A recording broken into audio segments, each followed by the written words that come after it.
DUCSU VB Sadiq কায়েমকে নিয়ে আমিরে জামাতের মহাপরিকল্পনা। সাদিক কায়েমকে গতানুগতিক রাজনীতির ঊর্ধ্বে রাখতে চায় জামাত। যেমন সাদিক কায়েম শিবির থেকে বিদায় নিয়েছে। এখন অন্যান্য ক্ষেত্রে যেটা হয় যে শিবির থেকে বিদায় নেওয়ার পর জামাতের কোনো একটা শাখায় তিনি জয়েন করবেন। বিশেষ করে সদ্য বিদেয়ী অনেকেই দেখবেন ঢাকা মহানগরী উত্তর এবং দক্ষিণে জয়েন করেছে সেলিমউদ্দিন কিংবা নুরুল ইসলাম বুলবুলের হাত ধরে। কিন্তু সাদিক কায়েমের ক্ষেত্রে এরকম কিছু না। সাদিক কায়েম আলাদাভাবে আমিরে জামাতের সাথে সাক্ষাৎ করেছে, সম্পূর্ণ ব্যক্তিগতভাবে একা। এটা শিবিরের কোনো একজন সভাপতি বিদায় নেওয়ার পরও এটা ঘটে না, কিন্তু সাদিক কায়েমের ক্ষেত্রে এটা ঘটছে। দ্যাট মিনস সাদিক কায়েমকে নিয়ে রাজনীতি আলোচনা যখন করব, কনভেনশনাল পলিটিক্যাল যে ক্যালকুলেশন বা কনভেনশনাল বা ট্র্যাডিশনাল পলিটিক্যাল যে ম্যাথমেটিক্স বা গ্রামার, তার মধ্যে সাদিক কায়েমের হিসাব নিকাশ আসবে না। এটাও একটা আলোচ্য বিষয় যে সাদিক কায়েম গতানুগতিকভাবে জামাতে যোগ দিয়ে রোকন হবেন, সেই প্রক্রিয়া যাবেন, হয়তোবা এটা হবেন। এটা ইসলামী আন্দোলন একামতি দিনের একটা কমন বৈশিষ্ট্য, যেখানে সাদিক কায়েম কমিটেড। কিন্তু সাদিক কায়েমের রাজনীতি এটা রোকন হওয়া না হওয়ার সাথে সম্পর্কিত না। সাদিক কায়েমের রাজনীতি জামাতে যোগদানের আগেই ফিক্সড।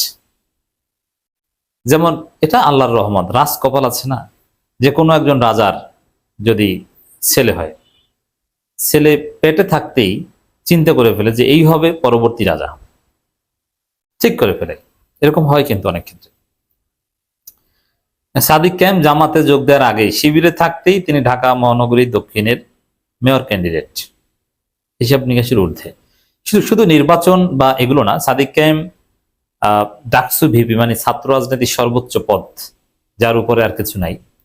এর মধ্য দিয়ে এছাড়া তার যে ক্রিয়েটিভিটি এবং আন্তর্জাতিকভাবে তিনি যেভাবে সাড়া পেয়েছেন, যেভাবে মূল্যায়ন পেয়েছেন, এবং জুলাইতে যে তার অবদান, সে অবদানটাকে আমরা যেভাবে প্রেজেন্ট করতে পেরেছি, এটা একটা বড় বিষয়।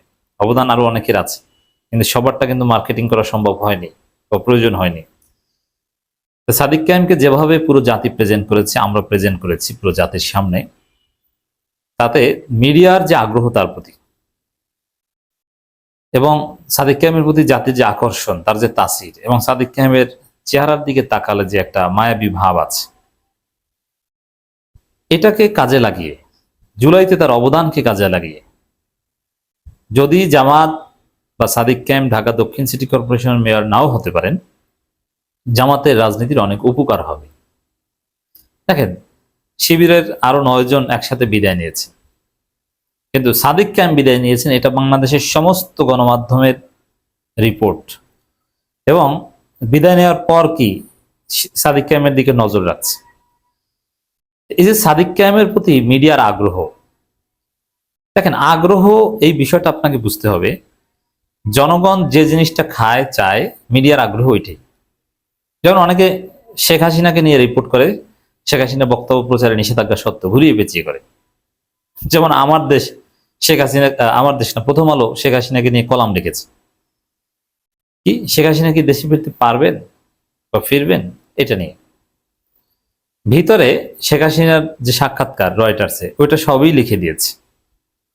তার মানে এটা শেখ হাসিনার বক্তব্য একটু ঘুরিয়ে প্রচার করার একটা সিস্টেম।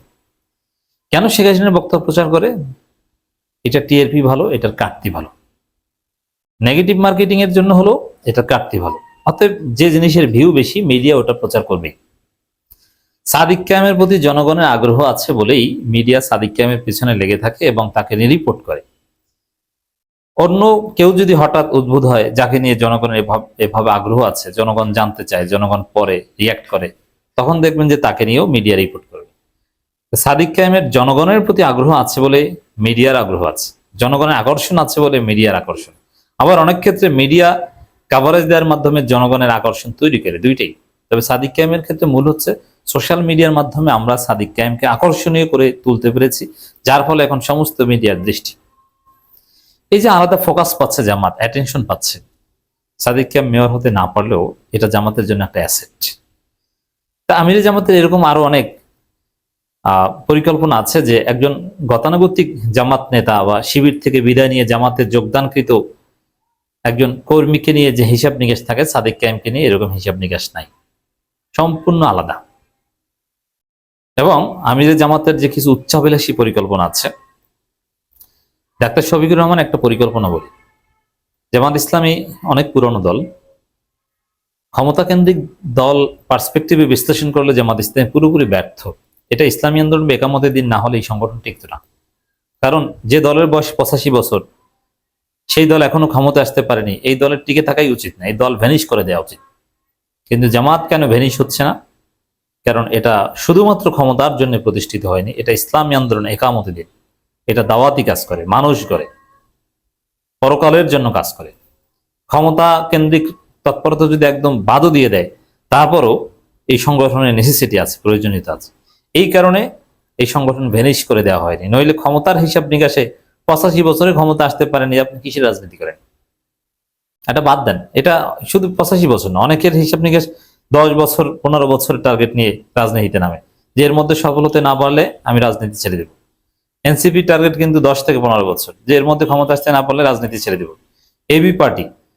এবি পার্টির আর অল্প কিছুদিন মেয়াদ আছে, 5 থেকে 10 বছরের মধ্যে যদি এবি পার্টি ভালো কিছু করতে না পারে, তাহলে এবি পার্টি নিজেরা বিলীন করে দিবে, তারা অন্য দলে হয়তো মার্জ হয়ে যাবে। ক্ষমতাকেন্দ্রিক রাজনীতির হিসাব নিকাশ এরকমই হওয়া উচিত।